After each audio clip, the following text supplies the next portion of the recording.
Tiap orang dalam hidup selalu ingin meraih dan mencari kemenangan.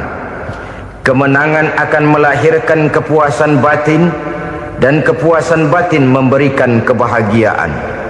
Sedangkan kekalahan melahirkan penderitaan batin, dan penderitaan batin menjerumuskan seseorang di dalam berbagai bentuk kerugian. Jikalau inilah seruan azan, maka masalahnya ialah apa yang menyebabkan kita meraih kemenangan. Al-Quranul Karim memberikan tuntunan dan ajaran kepada kita bahwa orang-orang yang memperoleh kemenangan itu tidak lain adalah orang-orang yang bertakwa. Hanyalah mereka yang bertakwa kepada Allah Subhanahu wa ta'ala pada akhirnya akan tampil sebagai pemenang. Lalu siapa orang yang bertakwa itu? Dijelaskan dalam awal-awal Al-Baqarah, orang yang bertakwa yang akan meraih kemenangan. Pertama, alladzina yu'minuna bil ghaib, yaitu orang-orang yang beriman kepada yang gaib, percaya bahwa ada alam yang gaib, alam yang abstrak, alam yang tidak bisa dijangkau oleh salah satu daripada panca indera kita. Mereka percaya dan beriman kepada adanya malaikat, beriman kepada adanya iblis dan jin, beriman kepada adanya alam kubur, beriman kepada adanya alam mahsyar, beriman kepada adanya alam akhirat, beriman kepada adanya surga dan neraka. Beriman bukan cuma sekedar beriman dalam ucapan bibir saja, tetapi beriman yang nilai iman itu mampu mewarnai gerak dan gaya hidupnya. Iman yang meresap sampai ke tulang sumsum, kemudian memberikan dampak positif di dalam kehidupan manusia.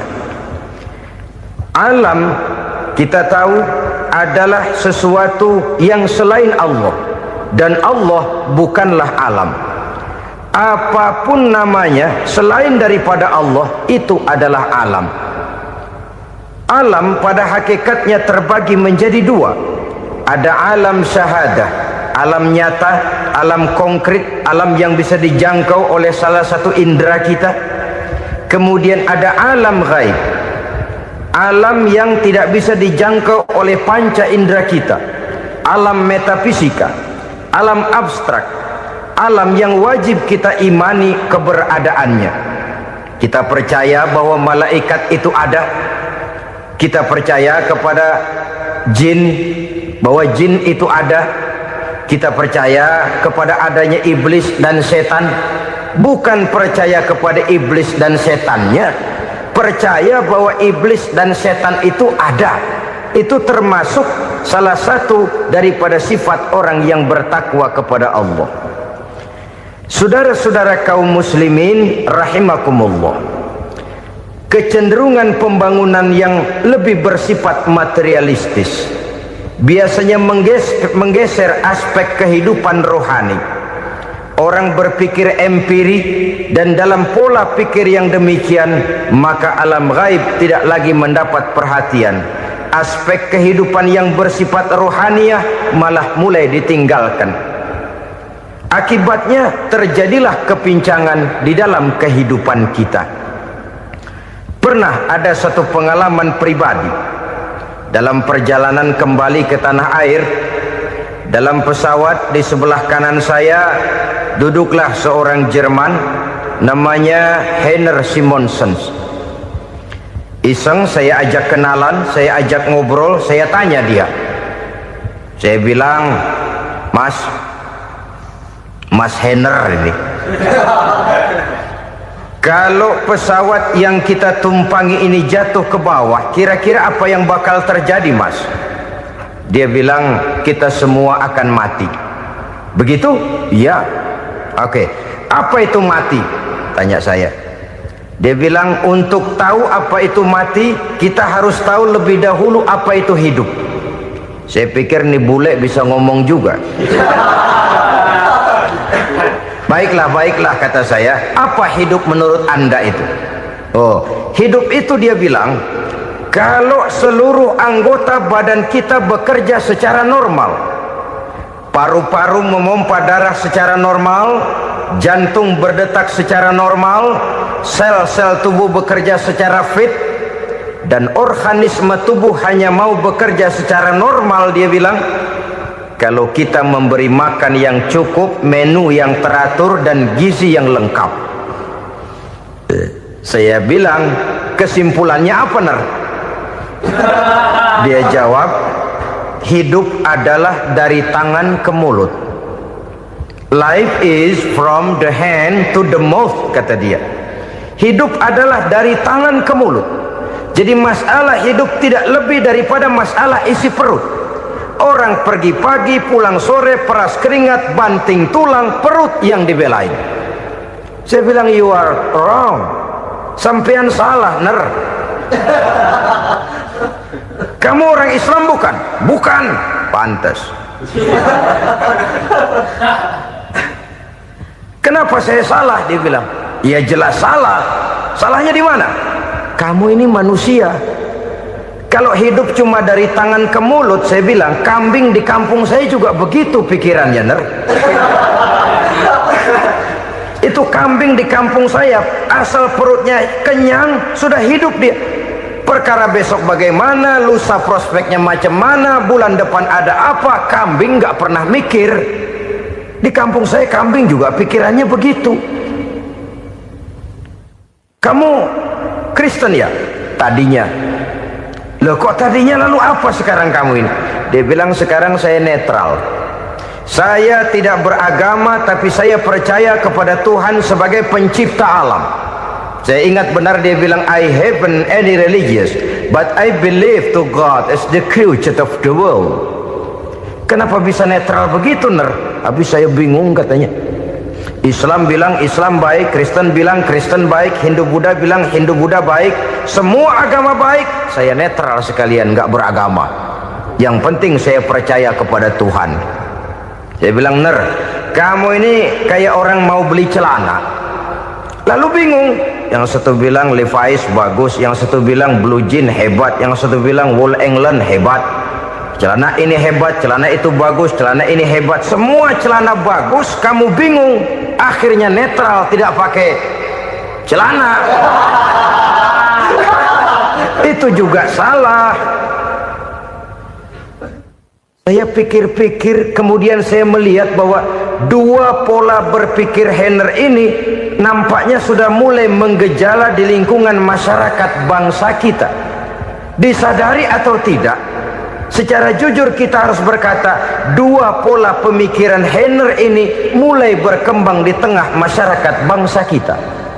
Pertama, pola pikir materialisme. Hidup adalah dari tangan ke mulut. Masalah hidup tidak lebih masalah isi perut. Itu yang perlu dibela, dan disitulah arti kehidupan. Pergi pagi, pulang sore, peras keringat, banting tulang untuk mempertahankan perut. Kalau sudah kemari cara orang berpikir, maka buat apa percaya kepada yang gaib? Untuk apa sholat? Untuk apa puasa? Untuk apa zakat? Untuk apa menghadiri majelis taklim? Tanpa kepercayaan kepada yang gaib, hidup berjalan menurut alur empiris dan materialis. Kalau sudah ke sana cara orang berpikir, biasanya orang lalu cenderung menghalalkan segala cara. Hanyalah orang yang percaya bahwa akhirat ada, hanyalah orang yang percaya bahwa alam kubur itu ada, hanyalah orang yang percaya bahwa malaikat itu ada, hidupnya akan lebih terarah dan terkendali. Karena kepercayaan kepada yang gaib, yang merupakan fase daripada kehidupan setelah hidup yang sekarang ini, mewarnai gerak pribadi seseorang di dalam dia melakukan kegiatan hidupnya. Pola berpikir materialisme, disadari atau tidak, mulai menggejala di lingkungan masyarakat bangsa kita. Hidup tidak lebih dari urusan tangan ke mulut, mulut ke tangan, tangan ke mulut. Asal perut sudah kenyang, hiduplah sudah. Perkara bagaimana prospek hari yang akan datang, bagaimana akhirat, tidak jadi persoalan. Ini yang oleh Nabi diperingatkan, ad-dunya sijnul mu'min wa jannatul kafir. Dunia adalah penjara bagi orang beriman dan surga bagi orang kafir. Dulu di zaman Belanda hadis ini pernah disalah tafsirkan, disalah artikan, digunakan sebagai senjata untuk mengkebiri dan membuat impoten umat Islam. Sudahlah umat Islam gak usah macam-macam, kata Belanda. Dunia ini kan penjara buat orang Islam, surga buat orang kafir. Di penjara jangan bertingkah.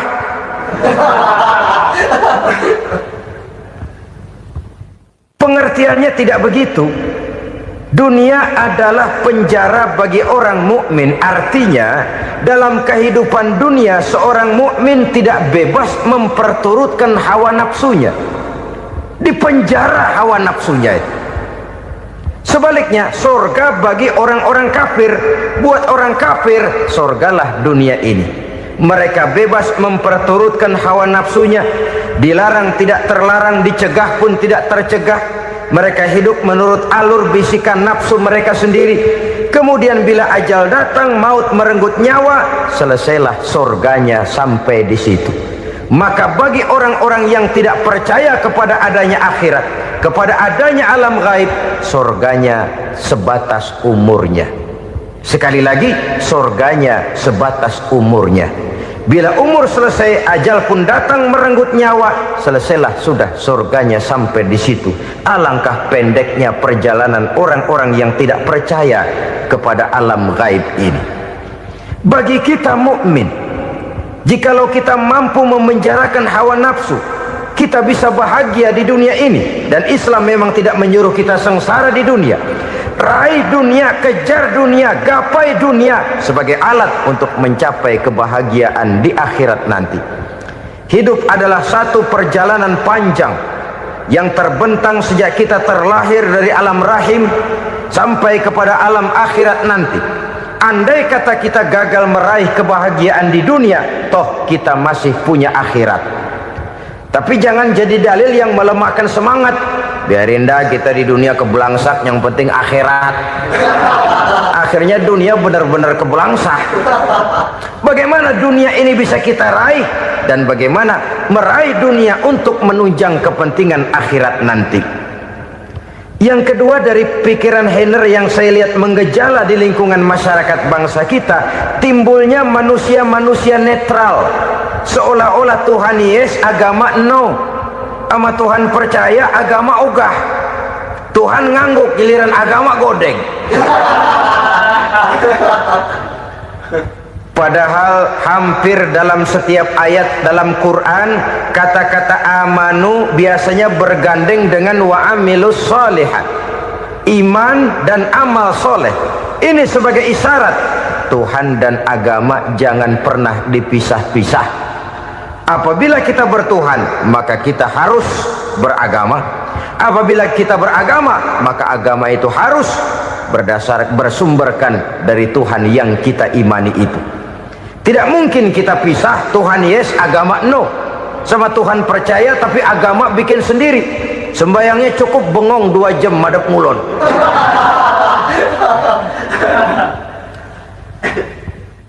Saudara-saudara kaum muslimin rahimakumullah.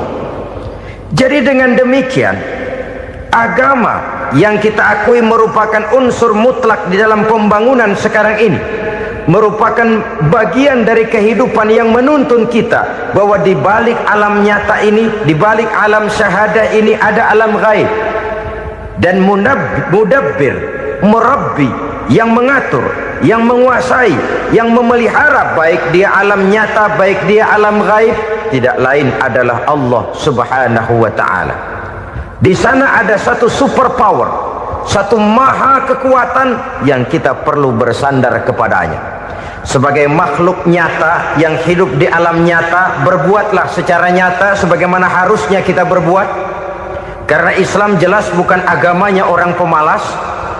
Islam jelas bukan agamanya orang yang mengajarkan setelah selesai sholat boleh duduk, nggelenggem ayam-ayam, ndelohom, menghitung bintang di langit sambil menunggu keajaiban. Tidak. Islam adalah agama yang mengajarkan apabila sholat sudah selesai kamu kerjakan, bertebaranlah di permukaan bumi, cari karunia Tuhanmu. Jangan hidup berpangku tangan menunggu keajaiban, karena hidup bukan undian. Jangan berharap untung besar tanpa mau peras keringat. Tapi di sebalik itu toh kita juga harus yakin bahwa di sisi usaha nyata yang kita lakukan ada satu super power, satu maha kekuatan gaib yang menentukan berhasil dan tidaknya usaha kita. Kepercayaan kepada hal semacam inilah yang mendorong kita untuk mempunyai sandaran vertikal, agar jikalau usaha ini berhasil, kita tidak lupa diri dan lupa daratan. Jikalau usaha ini gagal, kita tidak putus asa dan buruk sangka, tidak cupik pandangan dan sempit hati, tapi mampu melihat persoalan dengan kacamata putih sambil husnuzon kepada Allah Subhanahu wa ta'ala. Kita percaya malaikat itu ada yang namanya raqib dan atid, mengawasi gerak hidup kita sampai kepada gerak hati kita.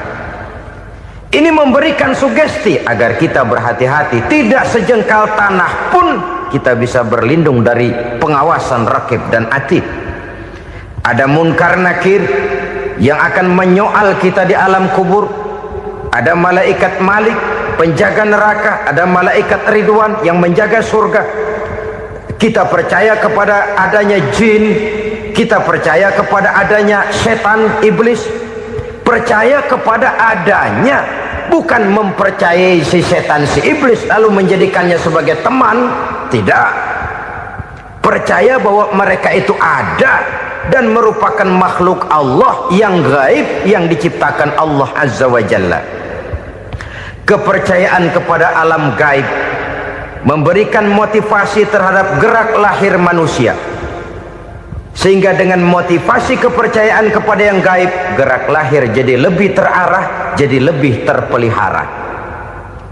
Pernah seseorang bertanya, "Pak, apakah adanya akhirat bisa dibuktikan secara ilmiah?" Saya bilang tidak bisa, tidak bisa. Kenapa? Karena yang berangkat nggak pernah pulang kemari lagi. Kalau dia pulang kemari bisa kita tanya bagaimana enak di sono. Cuma secara moral saya katakan, lebih beruntung orang yang percaya kepada akhirat daripada yang tidak. Sekarang saudara percaya akhirat ada, lalu saudara baik-baik di dunia, sholat, puasa, zakat, menolong orang lain, menebarkan kebajikan. Saudara mati, andai kata akhirat tidak ada, toh dalam hidup saudara sudah berbuat baik, paling tidak nama saudara akan dikenang sebagai orang baik. Sebaliknya, saudara percaya, kata saya, bahwa akhirat tidak ada, lalu hidup semau-maunya, tenggelam dalam maksiat dan munkarat, menentang Allah, tidak mau ruku dan sujud, lalu saudara mati, kemudian akhirat ada, ayo mau apa? Bekal tidak punya. Jadi secara moral lebih beruntung orang yang percaya kepada adanya akhirat daripada yang tidak percaya. Dan itu alam gaib yang tidak bisa dibuktikan secara eksat. Jangankan untuk membuktikan seperti itu, dalam kehidupan sehari-hari saja yang kita rasakan tidak selalu berbentuk toh. Angin, bagaimana sih bentuknya angin? Kita tidak tahu. Merah, buktinya kalau dikerok merah. Yang merah itu kulit, yang kulit kita bukan anginnya. Sakit, rasa sakit itu ada, tapi bagaimana bentuk sakit kita nggak pernah tahu. Kalau kita makan cabai pedas, bagaimana bentuk pedas itu tidak ada, tapi rasa ada. Bentuk pedas hijau, cabenya bukan pedasnya. Tidak semua yang kita rasakan bisa kita gambarkan dalam bentuk yang konkret. Oleh karena itu, sekali lagi bahwa kepercayaan kepada alam yang gaib mampu memberikan satu sugesti yang menata kehidupan seseorang lebih lurus, lebih terarah, dan lebih terkendali. Maka wajar kalau kepercayaan kepada yang gaib mengantarkan seseorang untuk meraih kemenangan. Kenapa? dia percaya kepada yang gaib, bahwa akhirat ada, bahwa alam kubur ada, bahwa pertanggungan jawab itu ada, maka dia lalu tidak hidup saenae udele dewe itu loh. Tidak hidup menurut seleranya sendiri, terarah, teratur. Ini cirinya yang pertama. Orang bertakwa yang akan meraih kemenangan, mereka beriman, mereka percaya kepada yang gaib. Bahkan hal-hal konkret saja selalu berangkat dari yang gaib. Saudara-saudara, para remaja, para pemuda sekarang ini tidak pernah tahu toh siapa yang akan jadi teman hidup saudara. Kita bisa saja ngerancang, mentargetkan, tapi toh akhirnya yang namanya jodoh bukan kekuasaan kita. Rezeki di luar kemampuan kita. Begitu juga ajal, maut, jodoh, ajal adalah contoh-contoh konkret bahwa pada akhirnya yang gaiblah yang menentukan. Bertahun-tahun ngelancong, emang jodoh seret nggak jadi.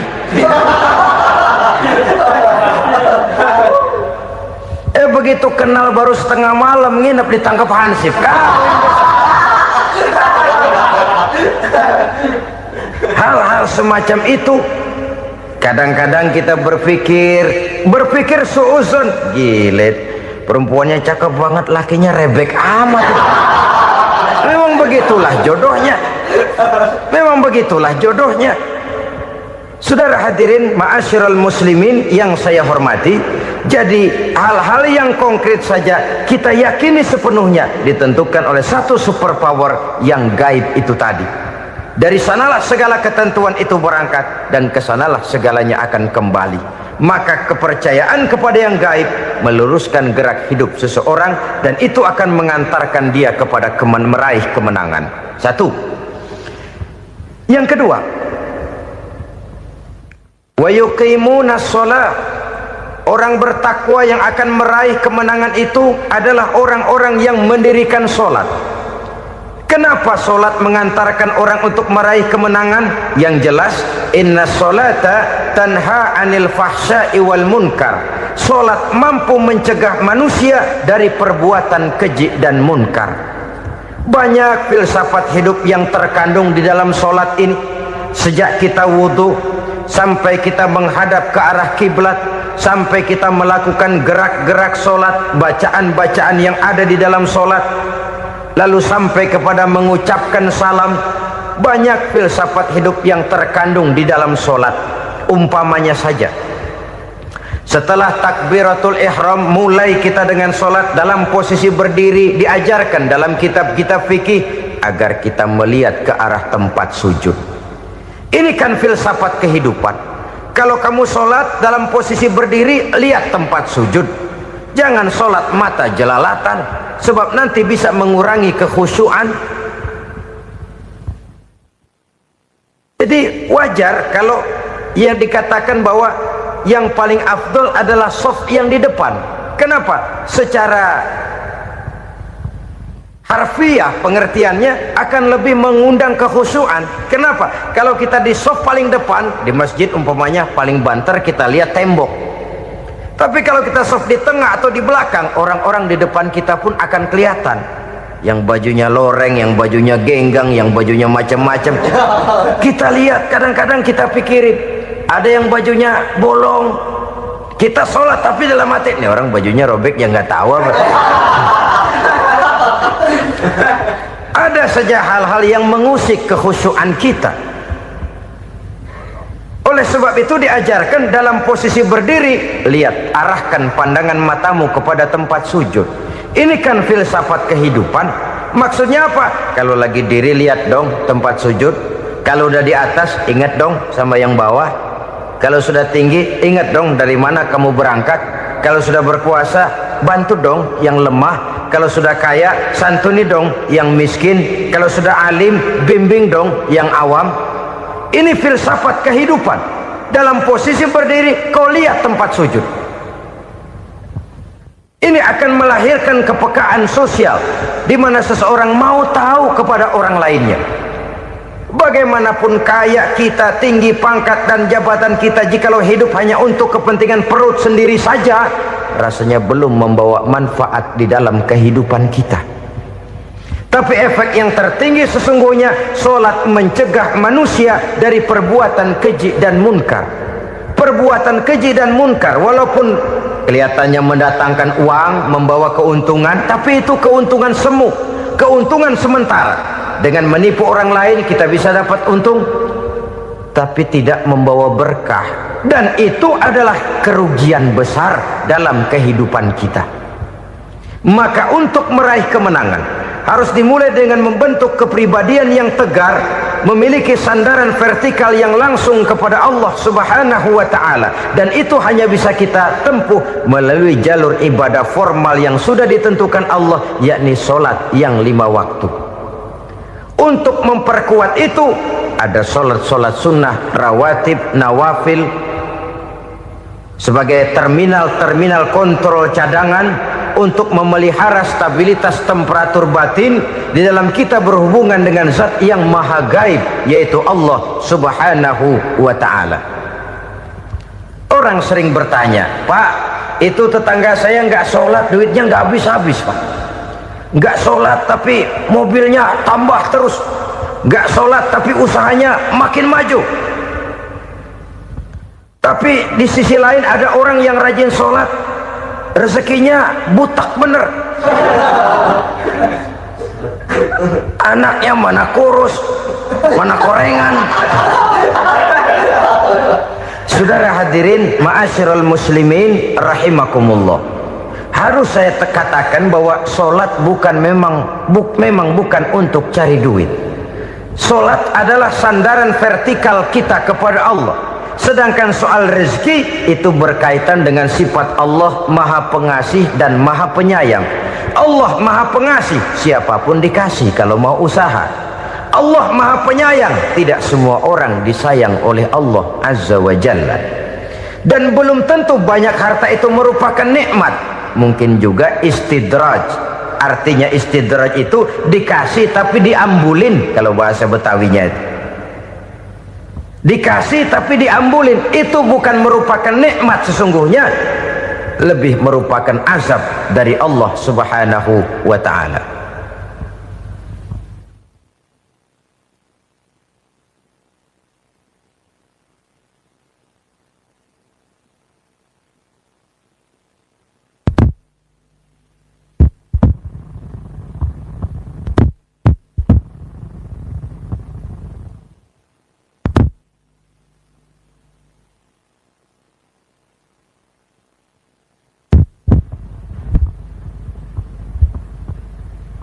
Agama mempunyai sistem solat, dan kita umat Islam telah dituntun oleh Allah Subhanahu wa ta'ala yang wajibnya 5 kali dalam sehari semalam mendirikan solat, dan itu tentu berada dalam jangkauan kemampuan manusia.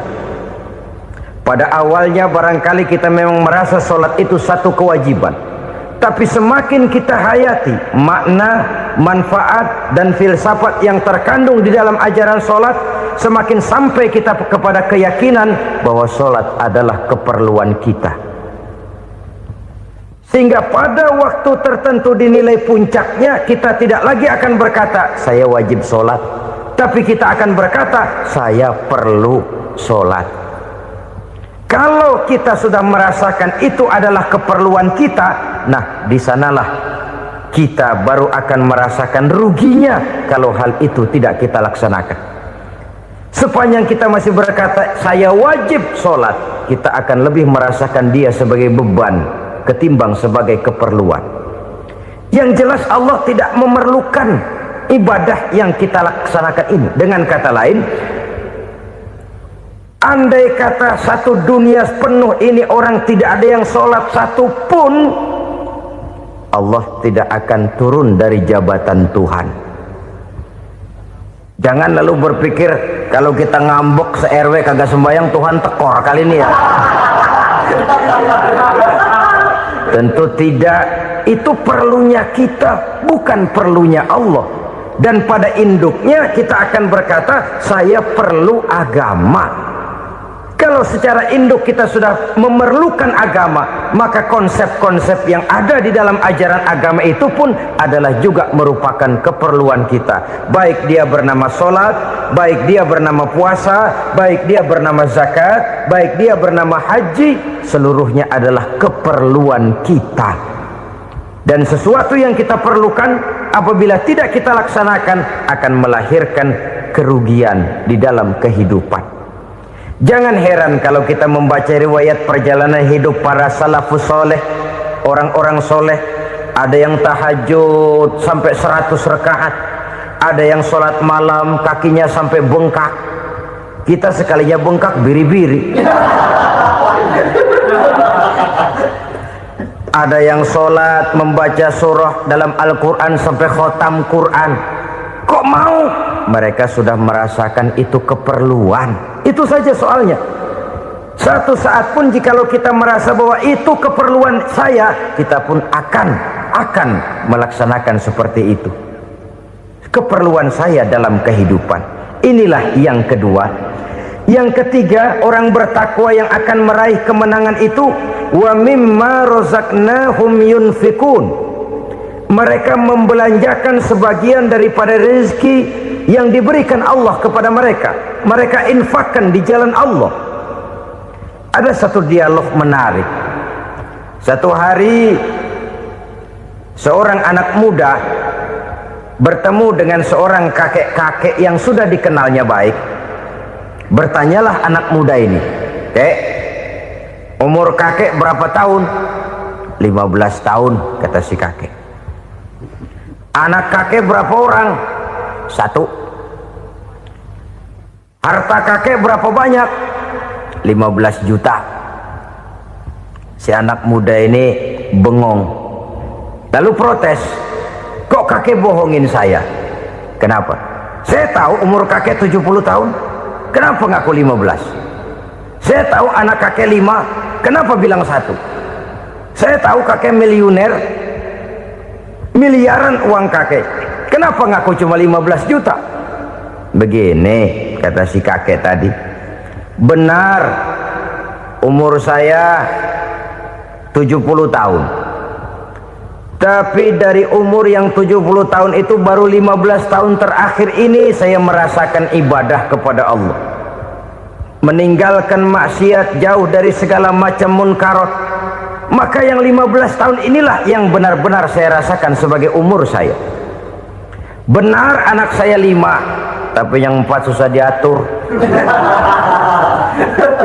Cuman 1 rasanya nih yang bakal jadi si buah hati, belahan jantung, pelanjut cerita penerus sejarah. Cuma 1 ini yang saya harapkan, yang akan jadi anak soleh, yang akan membuat saya menerima pensiunan pahala. Kalau yang 4 apek dah, nggak ada harapan. Yang 1 nyekek botol melulu. Oh begitu, iya.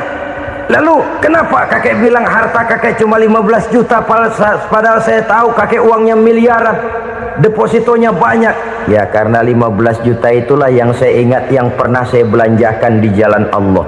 Saya merasa itulah harta saya yang sebenarnya. Yang miliaran yang saya simpan di bank kelak, kalau satu saat saya mati, akan jadi rebutan di antara anak-anak saya. Iya kalau anak saya soleh kayak yang 1 ini. Kalau yang 4 tadi udah tulen dia bakal berantem dah berebut tuh. Jadi 15 juta yang saya belanjakan di jalan Allah inilah yang saya merasakan benar-benar harta saya yang sesungguhnya. Dialog ini patut menjadi bahan renungan kita bersama. Diberikan kita umur 40, 50, 60, 70, 80. Berapa tahun dari umur yang diberikan itu yang jalan mulus, yang kita gunakan untuk melaksanakan ibadah? Banyak harta kita simpan di bank, di lemari, di dompet, di tas. Tapi berapa yang sudah kita depositokan di jalan Allah yang akan menemani kita di hari kita kembali nanti? Maka orang bertakwa yang akan meraih kemenangan, wa mimma razaqnahum yunfikun, mereka membelanjakan sebagian dari rezeki yang diberikan Allah di jalan Allah subhanahu wa ta'ala. Ma'asyiral muslimin rahimakumullah. Zahirnya memang kita memberikan kepada orang lain, tapi hakikatnya kita menyimpan untuk diri kita sendiri. Kita memberikan kepada yatim piatu 25.000, zahirnya kita memberikan si yatim, hakikatnya kan kita cuma nyimpan. Saya berikan, titip kepadamu, ini untuk saya di akhirat. Kau boleh belikan baju, kau boleh belikan untukmu makan, kau boleh bayarkan sekolahmu, ini untuk saya. Hakikatnya kita nyumbang masjid 1 juta, zahirnya kita berikan kepada panitia masjid, tapi hakikatnya kan cuma titip 1 juta ya, untuk saya di alam kubur nanti. Silahkan kau boleh belikan semen, ini uang, belikan besi, belikan pasir, saya cuma sekedar titip untuk kepentingan saya. Hakikatnya kita cuma sekedar menitip. Sebagaimanapun pada hakikatnya, apapun yang kita miliki dalam kehidupan kan cuma sekedar hak guna pakai, bukan hak milik mutlak. Harta kita, rumah kita, kendaraan kita, kebun kita, pabrik kita, hak guna pakai saja. Hak milik mutlak cuma untuk Allah subhanahu wa ta'ala. Saudara-saudara kaum muslimin rahimakumullah, ini yang ketiga. Kemudian yang keempat, orang-orang bertakwa yang akan meraih kemenangan, allazina yu'minuna bima unzila ilaika, mereka yang beriman, mereka yang percaya kepada apa yang telah diturunkan kepadamu Muhammad, ay Al-Quran, yakni Al-Quranul Karim. Setelah percaya kepada yang gaib, mendirikan solat, kemudian menginfakkan sebagian dari rezeki yang diberikan Allah, mereka juga lalu percaya kepada yang diturunkan terhadap Nabi, yaitu tidak lain Al-Quranul Karim. Sekali lagi di sini, percaya bukan hanya sekedar percaya saja, tetapi percaya lalu menjadikan Al-Quran itu sebagai pedoman hidup. Sebab memang Al-Quran itu adalah GBHM, garis-garis besar haluan muslim. Apa yang harus kita lakukan, apa yang harus tidak kita lakukan, bagaimana mestinya kita bertingkah laku dan berbuat, seluruhnya tercantum di dalam Al-Quranul Karim. Itu sebabnya ketika satu hari Aisyah ditanya bagaimana akhlak Rasul, beliau menjawab, kana Rasulullah sallallahu alaihi wasallam khuluquhul Quran. Akhlak daripada Rasulullah tidak lain adalah Al-Quran.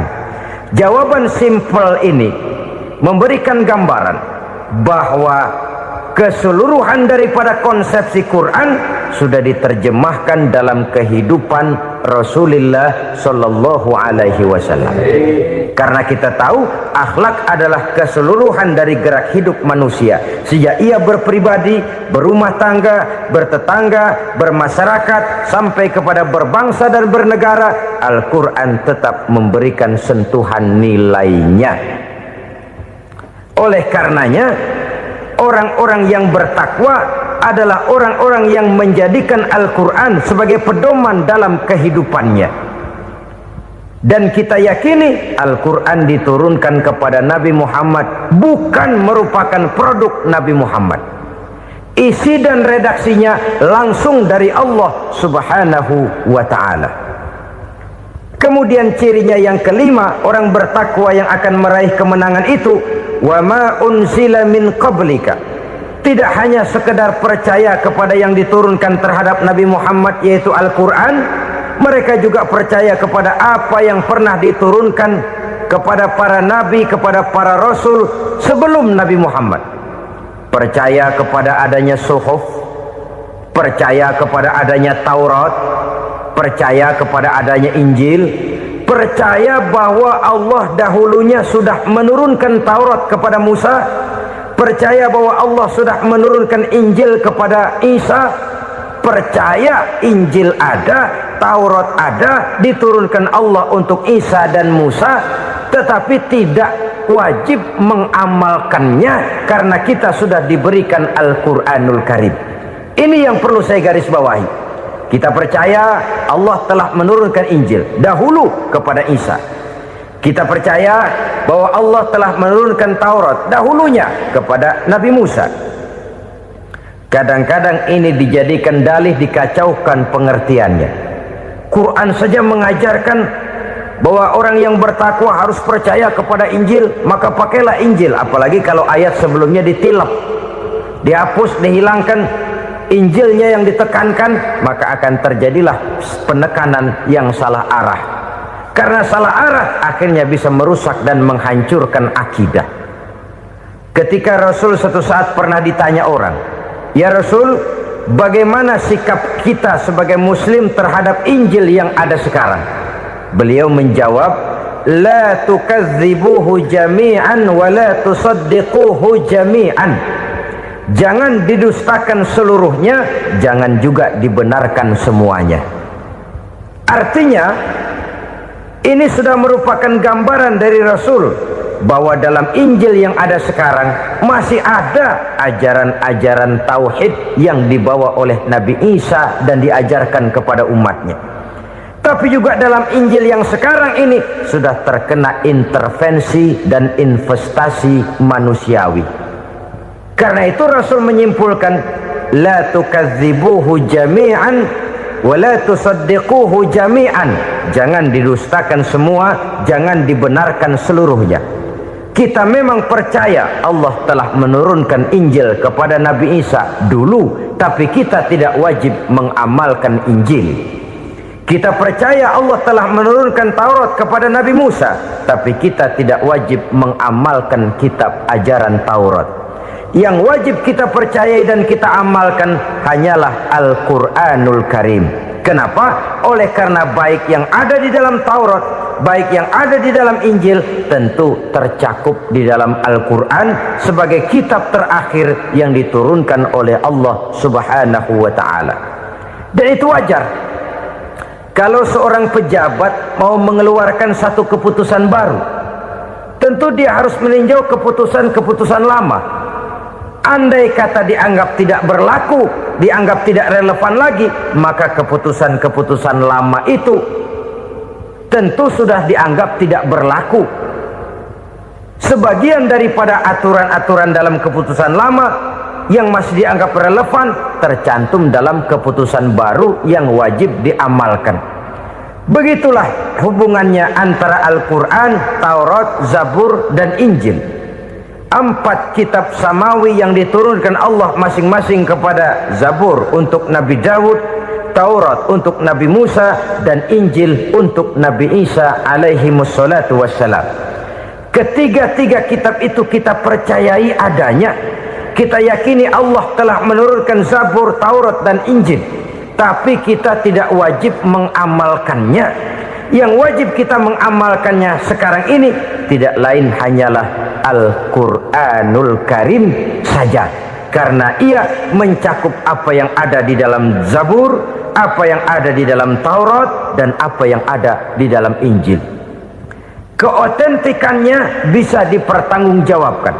Ya, tapi kan Nabi Muhammad sudah mati 14 abad yang lalu, dan di zaman beliau Al-Quran kan belum dikodifikasikan, belum ditulis. Bagaimana keotentikannya bisa dipertanggungjawabkan? Mudah saja. Allah berjanji, "Inna nahnu nazzalna dzikra wa inna lahu lahafizun." Kami yang menurunkan Al-Quran dan kami yang akan menjaga dan memeliharanya. Allah turunkan Quran, Allah menjaganya. Bagaimana cara Allah menjaga Al-Quran itu? Banyaknya orang-orang yang hafaz Al-Quran. Hafaz Al-Quran 30 juz, 114 surah, 6.666 ayat. Sehingga jangankan satu kata, jangankan satu ayat, satu kalimat saja berubah sudah akan timbul reaksi dan mudah dimengerti. Kenapa? Banyak orang-orang yang hafaz Al-Quran. Sedangkan pada setiap akhir tahun biasanya malaikat Jibril selalu mengadakan checking terhadap ayat-ayat yang diturunkan pada waktu itu. Di zaman Nabi sendiri sudah ada usaha kodifikasi. Dan yang lebih luar biasa lagi, sampai hari ini tidak seorang pun mampu membuat satu ayat saja semacam Al-Quran. Ke bahasa manapun dia diterjemahkan, naskah aslinya tetap ikut, rujukan dasarnya tetap ada. Berdasarkan itu, maka tidak mungkin terjadi penyelewengan terhadap atau pemalsuan terhadap ayat-ayat Al-Quranul Karim. Kesuciannya, keotentikannya, kemurniannya bisa dipertanggungjawabkan. Ma'asyiral muslimin rahimakumullah. Oleh karenanya, konsepsi dasar daripada ajaran Islam ini memang tidak lain adalah Al-Quran dan Sunnah. Isi daripada agama Islam yang merupakan iman, Islam dan ihsan, konsepsi dasarnya tidak lain adalah Al-Quran dan Sunnah Rasulullah Sallallahu Alaihi Wasallam. Maka yang kita perlukan sekarang ini adalah terjemahan Al-Quran di dalam kehidupan kita. Dengan demikian, maka gaya kehidupan yang lebih Qurani itulah yang kita dambakan. Kita perlu memang terjemahan Quran dalam bahasa Inggris, dalam bahasa Belanda, dalam bahasa Jepang, tapi yang lebih kita perlukan adalah terjemahan Quran di dalam kehidupan kita. Konsekuen, tidak memanipulasi, ringan sama kita jinjing, berat sama kita pikul. Jangan kalau lempengan ayat Quran tuh kira-kira enak diamalin, keras teriakan kita. Giliran kira-kira ayat Quran itu mukul kepala kita sendiri, diam kita. Itu ciri yang pernah disindir Allah dalam awal-awal Baqarah juga. Ciri beragamanya orang yang munafik. Kullama adha'a lahum masyawfi, kata Allah, wa iza azlama alaihim qamu. Apabila terang mereka jalan, apabila gelap mereka berhenti. Artinya, kalau kira-kira di Islam nguntungin, rame-rame pada teriak Islam.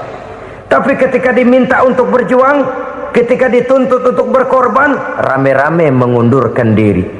Nasib agama tidak ubahnya seperti daun pisang yang dikait orang di tepi jalan lantaran tak berpayung di ketika hari hujan.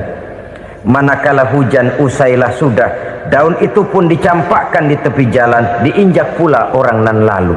Artinya, orang menjadikan agama cuma sebagai lipstick, decoration only, tidak konsekuen. Hanya pada saat-saat kelihatannya Islam membawa keuntungan, rame-rame orang teriak-teriak tentang Islam.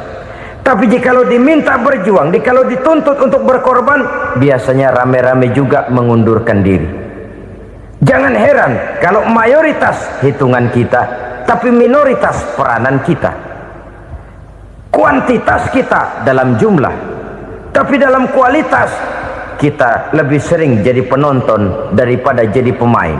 Padahal itu sangat tidak boleh terjadi. Umat Islam di Indonesia harus bangkit. Umat Islam di Indonesia harus sadar akan keberadaannya.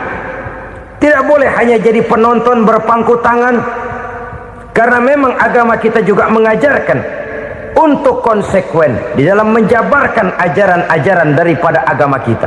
Kita sering menjadi jatuh menjadi umat yang lemah oleh karena kita ini tidak pandai menggalang kebersamaan yang diakibatkan tidak konsekuennya kita. Diistilahkan bahwa umat Islam di dalam menggalang kebersamaannya itu harus seperti orang main sepak bola. Saudara-saudara kan tahu orang main sepak bola itu. Orang main sepak bola, kalau pertandingan belum dimulai sih silakan saja kumpul di luar lapangan, atur strategi yang baik. Tapi kalau pertandingan sudah dimulai, turun ke lapangan hijau, jangan kumpul terus. Ada sepak bola gotong royong, mundur-mundur rame-rame, depan ke depan kumpul melulu mainnya. Kalah. Orang main sepak bola itu ya harus ada penyerang tengah, harus ada penjaga gawang, harus ada strikernya, harus ada kiri luarnya, kanan dalamnya yang jadi backnya. Posisi boleh bermacam-macam, tapi yang penting saling ngoper untuk menggolkan gawang lawan. Begitulah umat Islam ini. Boleh ada yang jadi pejabat, boleh ada yang jadi pengusaha, boleh ada yang jadi petani, silakan ada yang jadi seniman, ada yang jadi penyair, ada yang jadi artis sekalipun. Tapi kalau sudah berhasil menguasai bola, jangan lupa operannya. Operan itu yang langka. Kita ini muslim kadang-kadang kalau sudah memegang menguasai bola, kalau belum mau mampus, belum mau ngoper, Nanti kalau sudah nggak punya bola baru mau ngoper. Kalau sudah dengar-dengar mau dekat pensiun baru mau jihad, baru mau berjuang, baru mau ngurus pesantren. Tanda tangan sudah tidak laku, memo sudah tidak dihargai, baru mau berjuang. Kemarin kemana mas? Kita tidak pandai memanfaatkan posisi. Dengan kata lain, kalau kembali kepada persoalan kita, konsekuensi kita terhadap agama yang kita anut ini belum ideal. Kita masih lebih sering berislam ini pada saat-saat yang menurut perhitungan kita membawa keuntungan. Tapi kalau diminta berjuang, dituntut berkorban, yang itu pun hakikatnya adalah untuk kepentingan kita juga. Allah tidak pernah menuntut kita untuk jihad bagi kepentingan Allah, itu tidak. Berjuang menegakkan agama Allah, apakah untuk kepentingan Allah? Tidak, untuk kepentingan kita. Sebab nilai-nilai jihad itu pada akhirnya akan membawa kita kepada satu kebahagiaan. Setidaknya kalau tidak di dunia, tentu di akhirat sebagai syahid. Oleh karena itu, pada bagian akhir ini saya ingin mengajak, marilah kita konsekuen. Sekali kita berkitabkan Al-Quranul Karim, mari dia kita jadikan pedoman. Jangan cuma kita jadikan sebagai penghias dinding, pelengkap rumah, bahwa di rumah kita ada Al-Quran, tapi yang baca kecoa. Habis pada bolong tuh Quran. Yang penting kan punya Quran. Ditaruh di pintu rumah, biar apa? Biar kuntilanak kagak masuk katanya. Ya apa itu nasib Quran, cuma kerjanya jaga pintu, ngusir kuntilanak, ngusir memedi. Bagaimana kita hidup menurut tuntunan Al-Quran? Kadang-kadang tidak pernah menjadi masalah bagi kita. Maka bagaimanakah Al-Quran akan mungkin membawa keberkahan dalam hidup kalau ajarannya kita injak-injak dalam keseharian kita? Mewujudkan gaya hidup yang lebih Qurani, itulah yang akan kita rintis di dalam kehidupan kita, bertahap, step by step, menurut kemampuan yang ada pada kita. Jika jalan ini tidak bisa kita selesaikan, percayalah akan ada generasi penerus yang akan melanjutkan usaha dan cita-cita mulia itu. Jadi percaya kepada Taurat, percaya kepada Injil, sekadar percaya Allah dahulunya sudah menurunkan itu, tapi kita tidak wajib mengamalkannya. Kenapa? Generasi Injil masa berlakunya sudah kedaluarsa. Taurat masa berlakunya sudah kedaluarsa. Injil pernah berlaku untuk orang Nasrani di zaman Nabi Isa. Taurat pernah berlaku untuk orang Yahudi di zaman Nabi Musa. Setelah generasinya berlalu, datang Rasul penutup yang membawa Al-Quranul Karim, maka Al-Quran itulah yang berlaku menjadi pedoman sampai hari akhir nanti. Jangan jauh dari Al-Quran, karena apabila ini kita lakukan, maka kita akan kembali kepada satu gaya hidup yang jauh dari tuntunan agama, dan itu artinya kita akan semakin jauh untuk meraih kemenangan. Saudara-saudara kaum muslimin rahimakumullah, yang keenam, yang terakhir, orang-orang bertakwa yang akan meraih kemenangan itu wabil akhirati hum yuqinun. Mereka percaya, mereka yakin seyakin-yakinnya akan adanya hari akhir, di mana seseorang akan mempertanggungjawabkan seluruh perbuatannya di dalam hidup ini, dan tidak ada satu perbuatan yang bagaimana kecilnya sekalipun yang tersembunyi dalam pandangan manusia yang tidak akan dibukakan persoalannya di mahkamah Qadi Rabbul Jalil di akhirat nanti. Itulah sebabnya maka percaya kepada akhirat disebut secara khusus. Padahal di awal tadi sudah dijelaskan yu'minuna bil ghaib, percaya kepada alam gaib, dan alam gaib ini termasuk akhirat. Kenapa pada bagian akhir disebut lagi akhirat?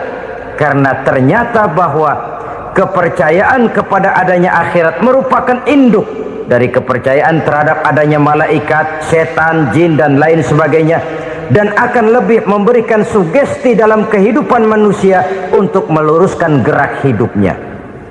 Jikalau satu saat tergerak hati akan berbuat kejahatan, ingin mencuri, sadarlah, awas, ada akhirat. Sebab kalau kita cuma teriak awas ada polisi, itu cuma tertunda sementara, begitu polisi meleng embat. Kalau kita ingin berbuat jahat cuma berteriak awas ada hansip, cuma sementara ketika hansip itu ada. Tapi kalau ceritanya awas ada akhirat, mau menyeleweng awas ada akhirat, mau berjudi awas ada akhirat, mau mencuri awas ada akhirat. Keyakinan yang akan meluruskan gerak hidup manusia sehingga gerak itu jadi lebih terarah dan terkontrol, tidak merugikan baik diri sendiri lebih-lebih orang lain.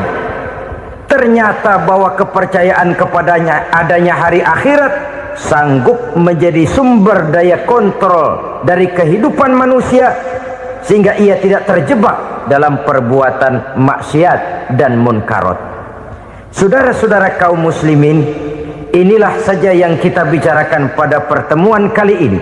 Semoga Allah subhanahu wa ta'ala memberikan kekuatan zahir dan batin kepada kita untuk dapat meraih kemenangan dengan beriman kepada yang gaib, mendirikan solat, membelanjakan sebagian dari rezeki yang diberikan Allah, percaya kepada Al-Quran, beriman kepada kitab-kitab yang diturunkan sebelum Al-Quran, lalu meyakini adanya hari akhirat. Saya percaya kepada sesuatu yang saya mengerti, sesuatu yang boleh dipelajari sejak TK sampai perguruan tinggi, sejak anak-anak sampai kakek nenek.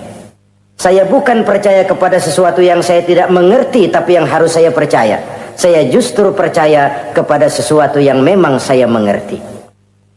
Saudara-saudara, demikianlah bahwa Tuhan dalam Islam adalah Tuhan yang terbuka, rasional, boleh dipelajari sejak kakek-kakek sampai anak-anak, sejak TK sampai kepada perguruan tinggi. Lalu yang kedua, masih menurut kata dia, saya adalah pengagum Amerika, dia bilang. Sebagai penegak hak-hak asasi manusia, sebagai pahlawan demokrasi yang pagi-pagi sudah mencanangkan di dalam dia punya Declaration of Independence bahwa semua manusia dilahirkan sama, all men are created equal. Saya kagum dengan itu. Sampai pada satu saat, menurut cerita dia, saya berada di New York, saya mau masuk sebuah restoran, saya tertegun ketika saya akan masuk. Di pintu restoran itu tertulis white only, white only, hanya melayani kulit putih. Artinya sing kulit ireng minggir. Saya gelo, saya nelongso, bahasa Inggrisnya. Katanya all men are created equal, semua manusia dilahirkan sama. Lah ini kok tegel-tegele, kok sampai hati bikin tulisan hanya melayani kulit putih. Sampai saya melihat dalam Islam ini betapa si kulit putih dan si kulit hitam duduk saling berdampingan. Masjid menjadi simbol semangat kebersamaan mereka. Siapapun masuk masjid buka sepatu.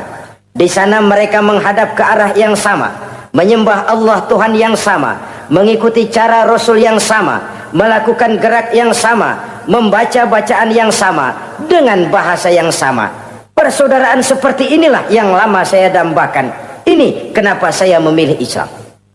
Saudara-saudara kaum muslimin, saya ingin menggunakan cerita ini sebagai pengantar bahwa salah satu misi Islam memang membebaskan manusia dari ras diskriminasi. Nabi menyatakan, innallaha la yanzuru ila suwarikum wa amwalikum walakin yanzuru ila qulubikum wa a'malikum. Sungguh Allah tidak melihat tampangmu, Allah tidak melihat potonganmu, Allah juga tidak melihat hartamu. Yang Allah lihat adalah hati dan amal perbuatanmu. Islam membebaskan manusia dari ras diskriminasi. Dari manapun orang datang, apapun warna kulitnya, dari suku apapun ia dilahirkan, akidah mengikatnya dalam satu persaudaraan yang mesra, persaudaraan Islam. Nilai manusia dengan demikian bergantung kepada ketakwaannya. Takwa, seperti kita tahu, adalah bahasa Quran yang sudah menjadi bahasa kita. Sedemikian sering kalimat ini dipakai, sampai-sampai ia mengalami pergeseran dari arti yang sebenarnya. Takwa sejauh yang kita baca dari peninggalan para ulama kita mempunyai konotasi imtithalul awamir wajtinabun nawahi, melaksanakan seluruh yang diperintah Allah dan meninggalkan semua yang dilarangnya. Apa perbedaan prinsipnya? Kalau melaksanakan perintah itu sesuai dengan kemampuan, tapi menjauhi larangan itu mutlak. Enak kalau ada ayat jauhilah larangan Allah semampu kamu, enak. Yang semampu kita itu melaksanakan perintah, tapi kalau sudah meninggalkan larangan mutlak, jauhi, tinggalkan. Disitulah nilai ketakwaan seseorang. Ini kan enggak, karena takwa digunakan oleh semua orang, akhirnya artinya bergeser, semua ngomong takwa. Pejabat kalau dilantik bertakwa, bertakwa, bertakwa, sampai membleh bertakwa. Setelah pelantikan mata takwa ngalor dia ngidul. Harus dikembalikan kepada pengertian asalnya. Takwa itu adalah komitmen seseorang kepada perintah Allah dan komitmen meninggalkan yang dilarangnya sesuai dengan kemampuan. Di situ nilai manusia dalam pandangan Allah. Yang tadi Nabi katakan, Allah nggak lihat potongan kita, Allah nggak lihat harta kita. Yang Allah lihat adalah hati dan amal perbuatan, dan itulah takwa itu. Maha benar Allah dengan firman-Nya yang menyatakan inna akramakum indallahi atqakum. Yang paling mulia di antara kamu dalam pandangan Allah adalah orang yang paling bertakwa kepadanya.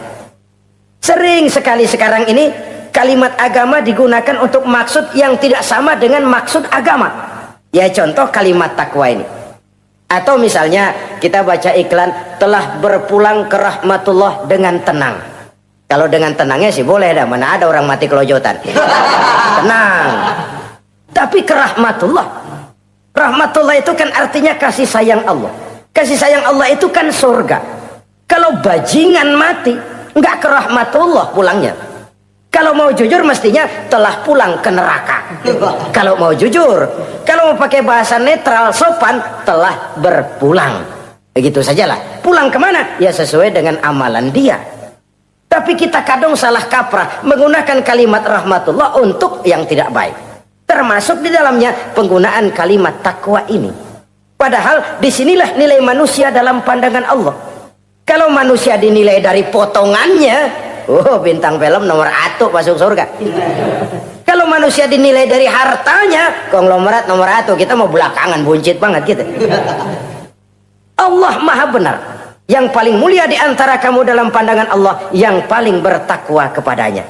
Nah, apa sih sifat-sifat orang takwa itu? Ini yang akan kita bicarakan pada pertemuan kali ini. Berangkat dari surah Al-Baqarah ayat 3 sampai dengan ayat 5, kita akan melihat 5 tanda orang-orang takwa itu. Apa dia? Pertama, allazina yu'minuna bil ghaib. Orang yang bertakwa adalah orang yang beriman kepada hal-hal yang gaib. Kita tahu bahwa yang ada ini kan cuma 2 saja pada hakikatnya. Pertama Allah, dan yang kedua alam. Allah adalah apa yang selain alam. Yang selain alam itu ya Allah namanya. Allah itu bukan alam, dan alam bukannya Allah. Allah disebut khalik, alam disebut makhluk. Kemudian alam ini kan ada 2 macam. Ada alam nyata, ada alam gaib. Ada alam syahadah, ada alam gaib. Alam nyata kita sebut dengan alam fisika, dan alam gaib kita namakan dengan alam metafisika. Termasuk dalam alam gaib ini kita wajib beriman. Akhirat, alam gaib, kita percaya akhirat itu ada. Alam kubur, alam gaib, kita yakini keberadaannya. Malaikat, alam gaib. Jin, alam gaib. Setan, genderuwo, memedi, kuntilanak, tuyul. Kita percaya kepada iblis, percaya bahwa iblis itu ada. Kita percaya kepada malaikat, percaya bahwa malaikat itu ada. Dan kepercayaan ini sudah nature. Kalau kita lihat dalam dunia animisme, orang dahulu menyembah pohon sebenarnya kan karena dia percaya bahwa pohon punya kekuatan. Kekuatan itu yang disembah untuk mengharap manfaatnya atau terhindar dari bahaya yang bisa ditimbulkannya. Orang menyembah api karena percaya di balik api itu ada kekuatan. Orang menyembah lautan begitu, orang menyembah gunung begitu.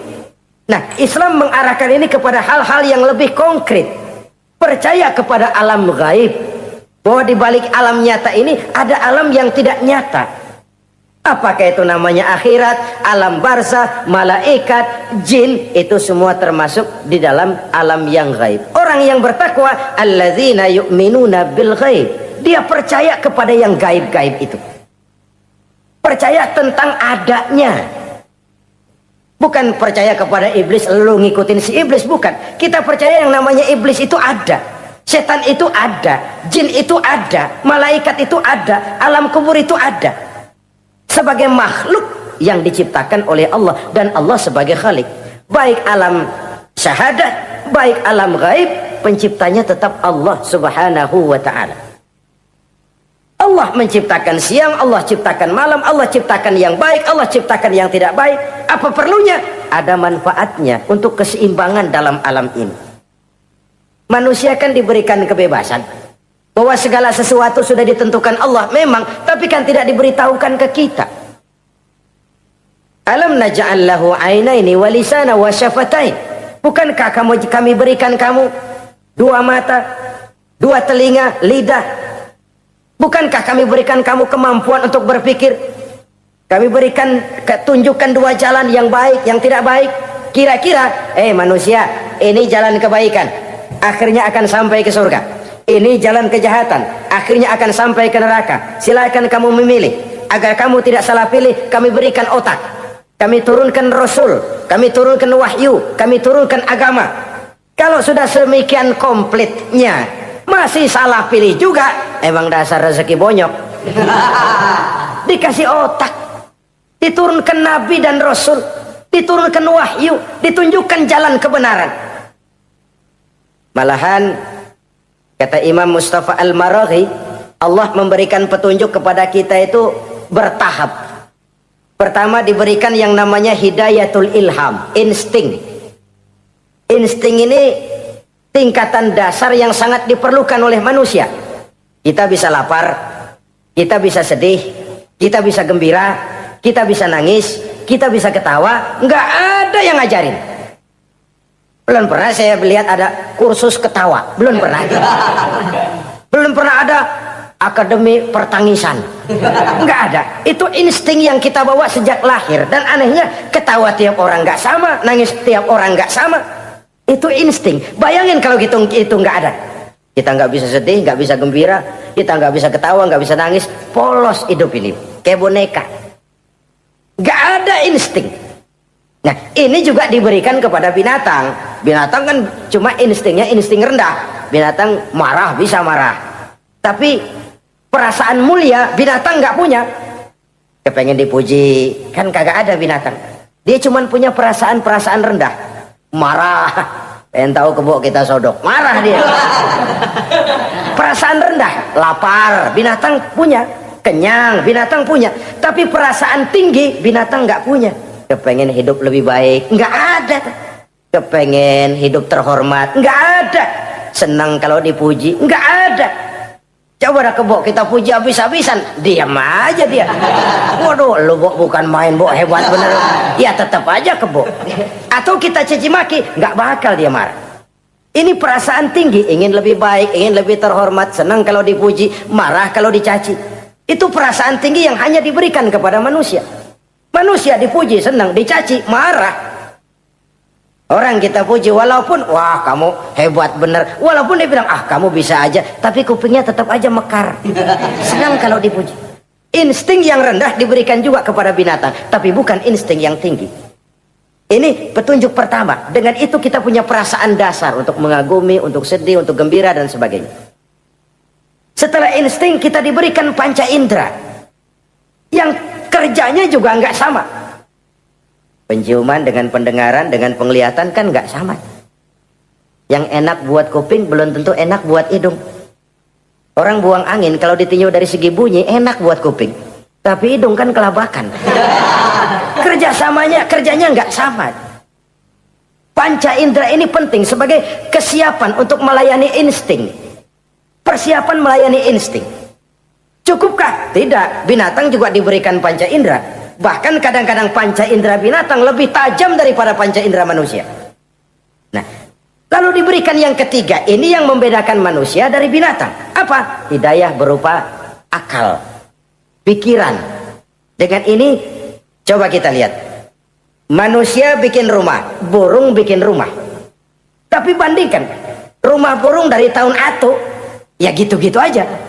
Tapi rumah manusia, Masya Allah, modelnya macam-macam.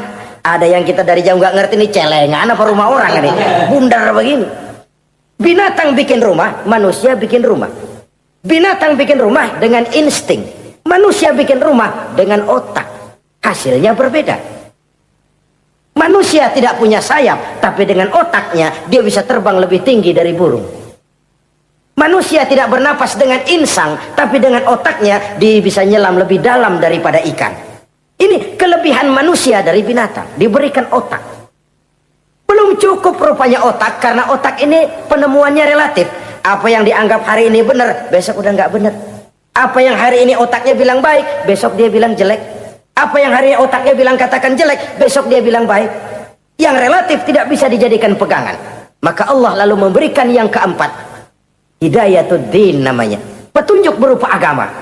Diberikan insting, diberikan panca indera, diberikan otak, lalu diberikan agama.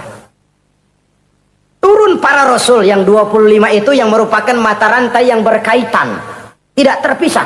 Misi samawi, semuanya sama, bersumber dari Allah yang satu itu. Setelah agama datang, masih ada yang lebih penting. Apa? Hidayah yang disebut taufik. Persesuaian kehendak antara kita dengan Allah. Kalau taufik tidak datang, kalau taufik tidak dapat, Kan'an saja anak Nabi Nuh kufur. Anak Nabi tidak dapat taufik namanya itu.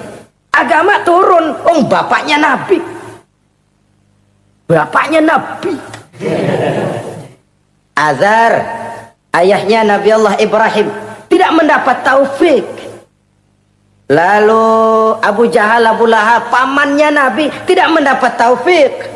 Lalu istrinya Nabi Lut tidak mendapat taufik. Bayangkan ini, anak Nabi, paman Nabi, bapak Nabi, istri Nabi. Taufik inilah yang hak prerogatif Allah. Insting semua dikasih, panca indera semua dikasih, otak semua dikasih, agama kepada semua diturunkan. Tapi taufik ini hak prerogatif Allah. Lah kita ini bersyukur, ponakan Nabi aja bukan dapat taufik. Tidak sekedar mendengar Islam, mendengar agama, tapi mengikuti agama itu sendiri. Inilah institusi-institusi yang diberikan Allah kepada kita. Jadi kalau sudah begini lengkap, manusia, nih aku kasih, tempuh jalan ini, masih salah juga, dasar sableng. Pantas kalau Allah mengadili. Pantas kalau Allah memberikan sanksi. Kenapa? Rasul udah turun, otak dikasih, panca indera dikasih, peringatan dikasih, masih salah juga. Pantas dong kalau diadili. Kecuali kalau Allah nggak nurunin apa-apa. Hidup dah selagu-lagu lu sono. Mau guling, mau gupak, terserah deh. Kalau begitu, lalu ada pengadilan, nggak adil. Ini institusinya lengkap kok. Pantas kalau Allah mengadakan pengadilan di akhirat. Pantas kalau Allah meminta kita pertanggungan jawab. Komplit begini rupa. Nah, termasuk di dalamnya kita percaya kepada yang gaib ini. Bahwa ada yang tidak nyata di balik yang nyata ini. Ada yang kita percaya kebaikannya. Ada yang kita percaya sekedar percaya saja.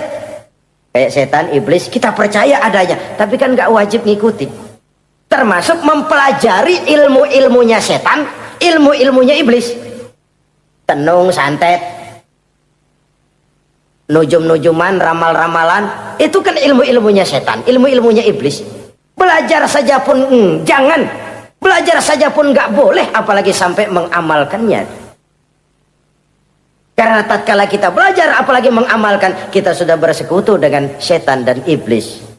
Na'udzubillah summa na'udzubillah. Ini yang pertama. Jadi orang yang bertakwa itu sifatnya yang pertama, dia percaya kepada yang gaib. Di balik yang nyata ada yang tidak nyata. Lah, saudara-saudara, jangankan yang alam seperti ini ya, alam kubur, alam akhirat. Masih di alam nyata ini saja ada sesuatu yang hanya kita bisa rasakan tapi nggak bisa kita lihat, nggak bisa kita pegang. Contohnya angin. Ada tuh, kita rasain tapi kan nggak bisa kita pegang. Bentuknya bagaimana kita nggak tahu. Wah, merah pak, kenapa? Buktinya dikerok. Itu mah merah kerokan, bukan warna angin merah. Sesuatu yang ada tapi hanya bisa kita rasakan. Pedas, makan cabai pedas. Pedas itu ada, tapi kan abstrak. Mana sih pedasnya? Nggak bisa kita pegang, nggak bisa kita lihat, tapi kita rasain. Oh itu yang hijau mah cabai mang. Pedasnya mana pedasnya? Sesuatu yang cuma ada rasa, tanpa bentuk, tanpa bisa kita jamah. Ini satu langkah untuk mengantar kita memahami yang gaib, yang masih dalam alam nyata saja. Ada sesuatu yang kita cuma merasakan adanya, tapi kita nggak bisa lihat, kita nggak bisa pegang. Makanya ada orang tanya, Pak, itu kalau orang mati dibacain Fatihah di sono apa pahalanya nyampe tuh? Saya jawab, kalau ente nggak percaya mati dulu dah. Mati dulu, bacain Fatihah, tungguin di sono. Kalau nggak nyampe balik lagi kemari. Long bagaimana hal-hal yang kayak begitu? Wong sholat saja kita nggak tahu sholat kita diterima atau tidak oleh Allah. Kita puasa, kita hanya melaksanakan. Allah mau terima apa tidak kita nggak tahu. Itu yang nyata-nyata, apalagi sudah berkaitan dengan hal-hal yang gaib. Ini sifat yang pertama, orang yang bertakwa, alladzina yu'minuna bil ghaib, dia percaya kepada yang gaib. Alam kubur itu ada, alam akhirat ada, malaikat ada, jin ada, surga ada, neraka ada, dan lain sebagainya. Satu. Yang kedua, orang yang bertakwa itu wa yuqimunas shalah. Setelah percaya kepada yang gaib, mereka juga mendirikan sholat. Nah, mari kita lihat ayatnya. Selalu yang berkaitan dengan sholat itu kalimatnya yuqimunas shalah. Mendirikan sholat. Bukan mengerjakan. Gak ada ayat i'malis sholah, if'alis sholah, kerjakan sholat, gak ada. Selalu aqimis sholah, dirikan sholat. Kenapa? Kata para ulama, kalimat mendirikan ini mengandung makna istimrar, mengandung arti kontinuitas, ada kelanjutan. Mendirikan sholat artinya mengerjakan sholat dengan betul, selesai sholat, ajaran sholat diterjemahkan dalam kehidupan. Itu artinya mendirikan sholat. Nah, kalau dilihat dari sisi ini, banyak di antara kita yang sudah mengerjakan sholat, tapi belum mendirikan sholat.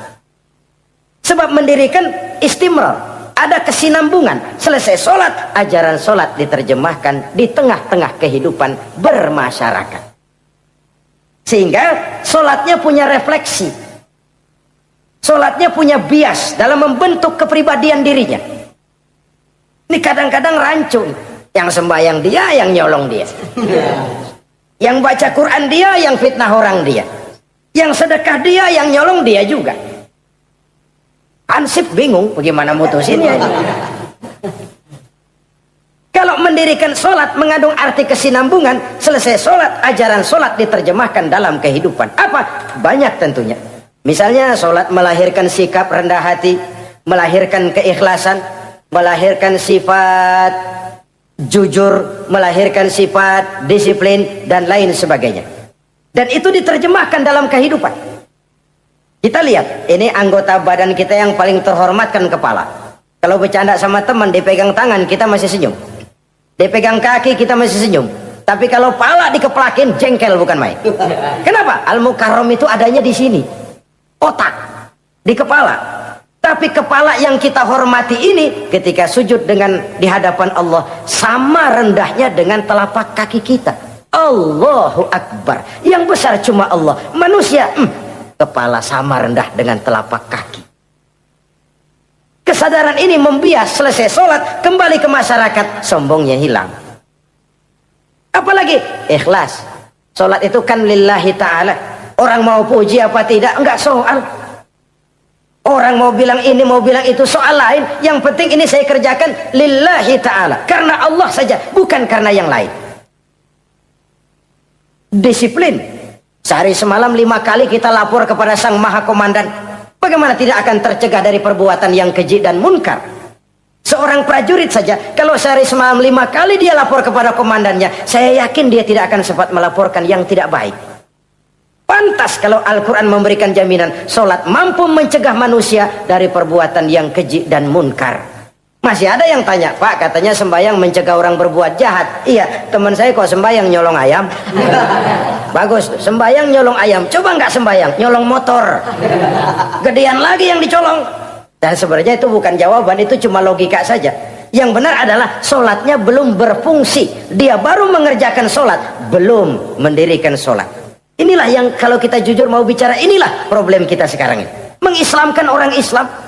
Bagaimana dari mengerjakan sholat kita menjadi mendirikan sholat. Agar sholat itu membuahkan hasil berupa pembentukan kepribadian. Di tengah-tengah kehidupan sosial kemasyarakatan. Kalau tidak, ya sekedar terjebak kepada rutinitas. Pergi haji begitu, pulang haji bikin gila. Masuk Ramadan begitu, selesai Ramadan ya tetap begitu. Ibadah tidak memberikan bias dalam pembentukan pribadi.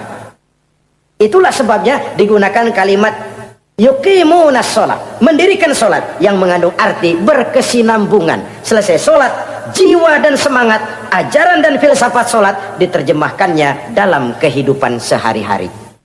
Saudara-saudara kaum muslimin rahimakumullah, sifat yang ketiga dari orang takwa adalah wa mimma razaqnahum yunfiqun. Mereka menginfakkan sebagian dari rezeki yang diberikan Allah kepada mereka. Rizki, menurut definisi yang diberikan para ulama kita, ar-rizqu bimakna al-ata hissiyan kana au ma'nawiyan. Rizki adalah pemberian, baik yang abstrak maupun yang konkret. Selama ini kita sering mengartikan rizki hanya dalam bentuk uang, sehingga rizki kita dibatasi oleh pengertian kita sendiri. Padahal tidak cuma uang, ilmu adalah rizki. Jabatan dan kedudukan adalah rizki. Otoritas dan wibawa juga rizki.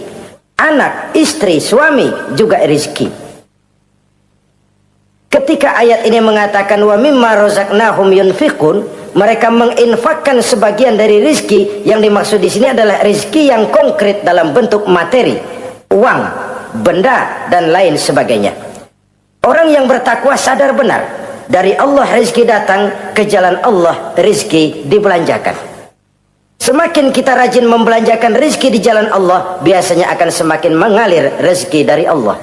Semakin bakhil kita, kadang-kadang rezeki juga malas deketin kita.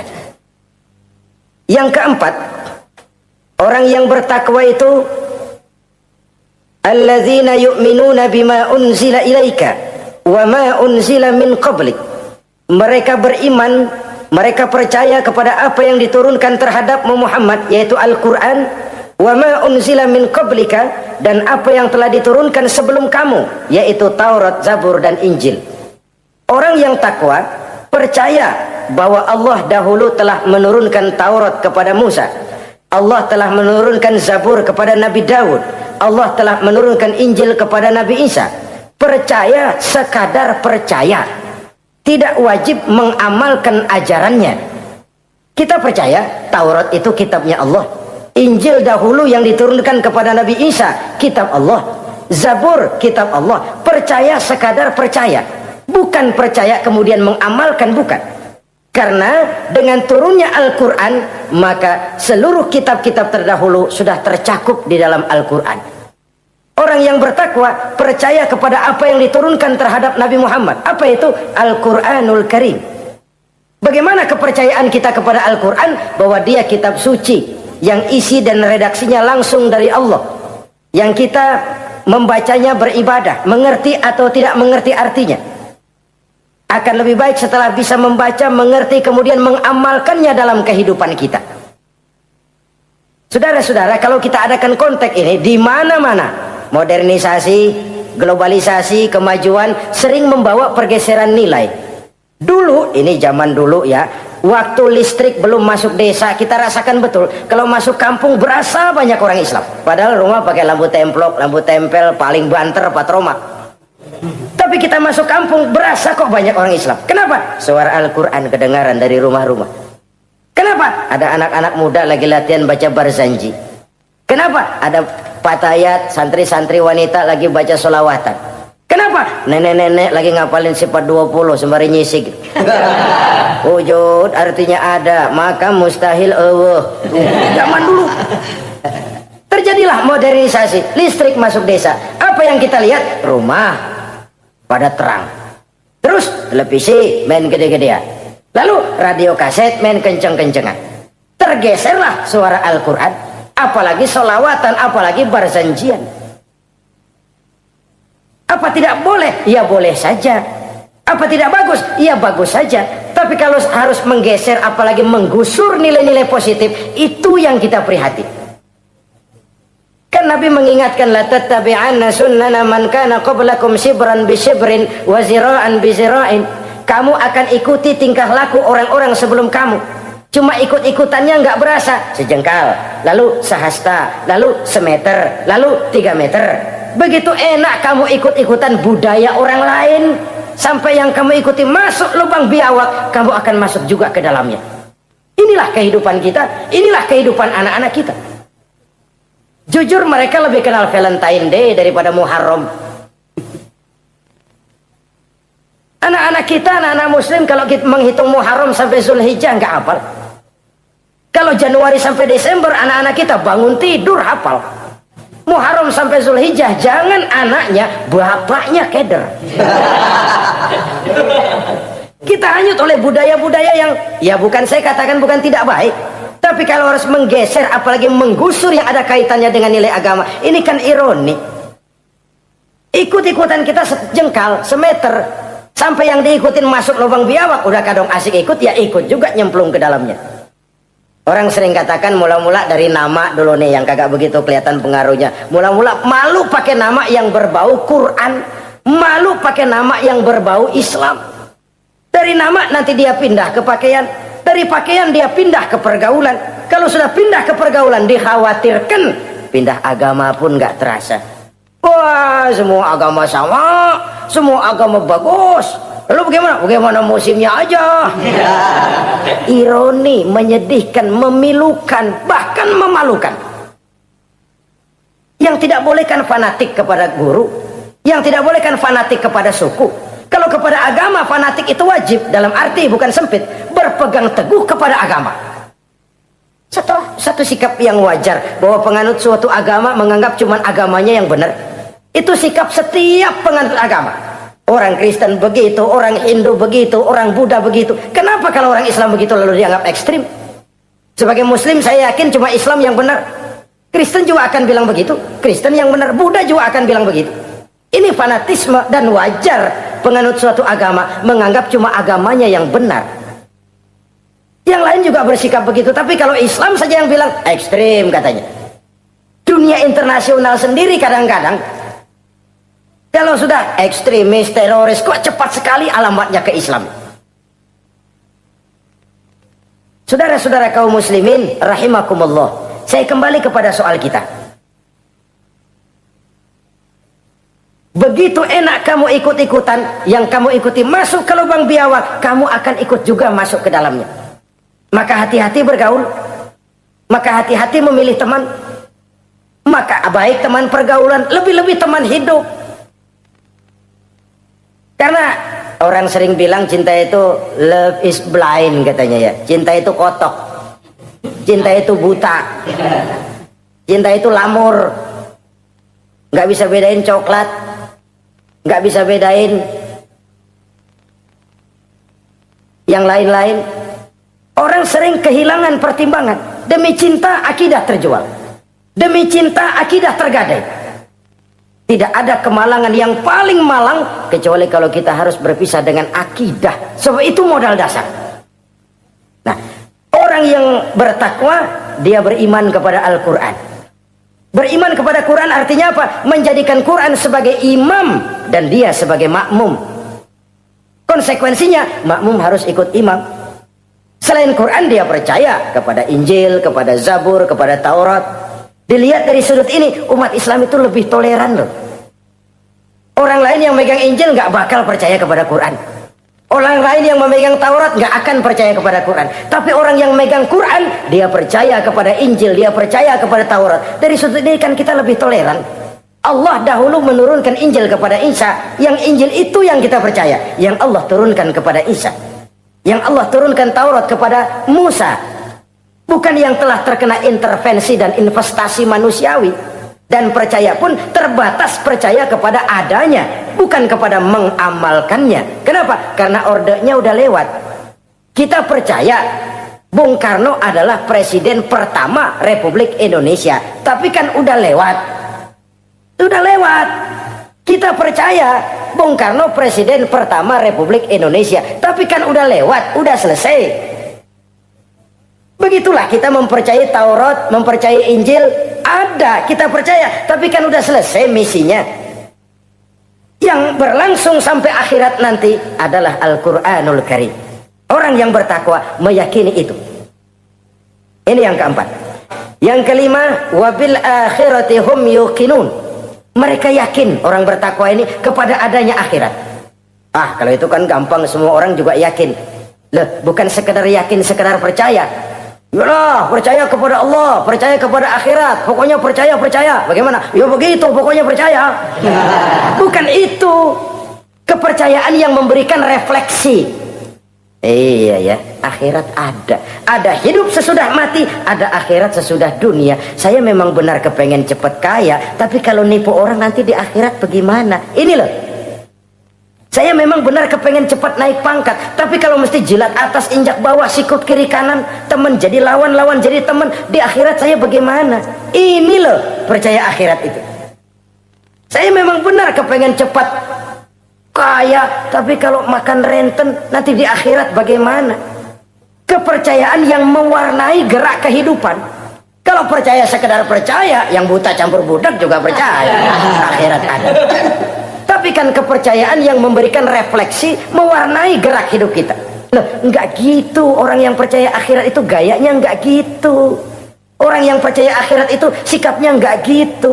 Orang yang percaya akhirat jalannya enggak gitu. Orang yang percaya akhirat ngomongnya enggak asal ngomong. Kepercayaan yang memberikan refleksi terhadap gerak hidup.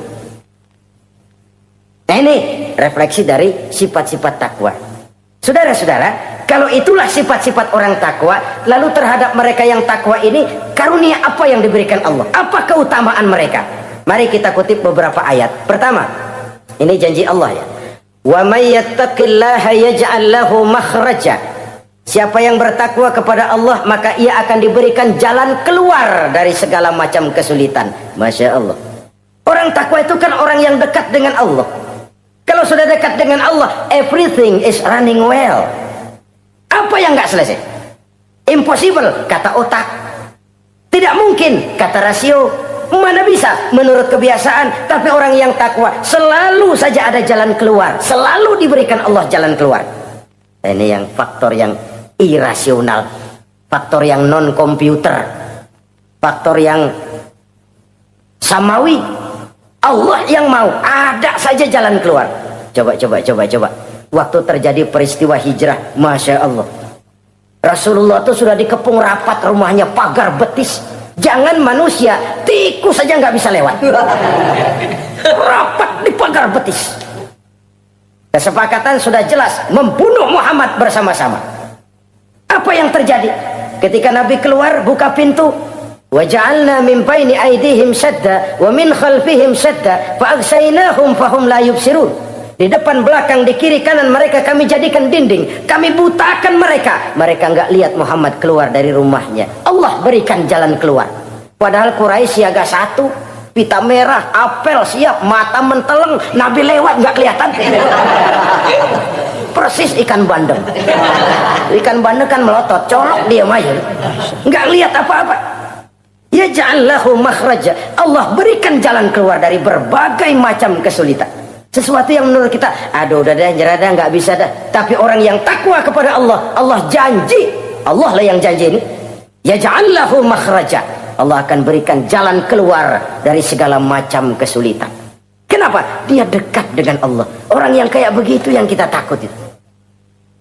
Doanya ngebul, kata anak-anak. Permohonannya didengar, ratapannya dipenuhi. Allah berikan dia jalan keluar, ada saja jalan keluarnya.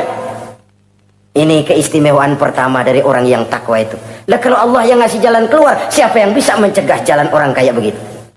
Di pagar betis lolos, di Gua Sur Quraisy sampai ke Gua Sur mencari Nabi. Kalau mereka nengok aja kelihatan. Apa yang terjadi? Dilalah, dadakan.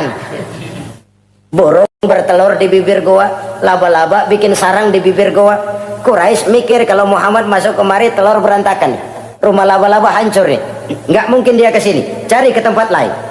Rumah laba-laba yang rapuh menggagalkan usaha Quraisy yang gagah perkasa. Yaj'al lahu makhraja, Allah berikan jalan keluar. Ini yang pertama. Yang kedua, wa yarzuqhu min haitsu la yahtasib. Allah berikan rezeki dia, orang yang takwa ini, dari jalan yang tidak disangka-sangka. Rezekinya mengalir. Kenapa? Dia dekat dengan Allah. Allah Maha Kaya. Kadang-kadang ini orang kerjaannya sujud doang, mengangkat tangan, rezekinya ada aja. Allah yang kaya, Allah yang Maha tahu. Orang yang takwa walaupun gajinya kagak ada, penghasilannya gede. Allah yang memberi. Jangan lupa itu, ada gaji ada penghasilan. Kalau gaji kan ada ukurannya. Kadang-kadang ada orang gajinya kecil, penghasilannya gede. Uangnya jadi lurah musim gusuran. Itu penghasilan. Kalau gaji bisa diukur, tapi penghasilan gede lah. Kalau semeter komisinya sekian kan gede tuh penghasilan. Ada juga yang memang gaji gede, penghasilan gede. Ini pejabat-pejabat yang banyak sikutannya tuh. Saudara-saudara kaum muslimin.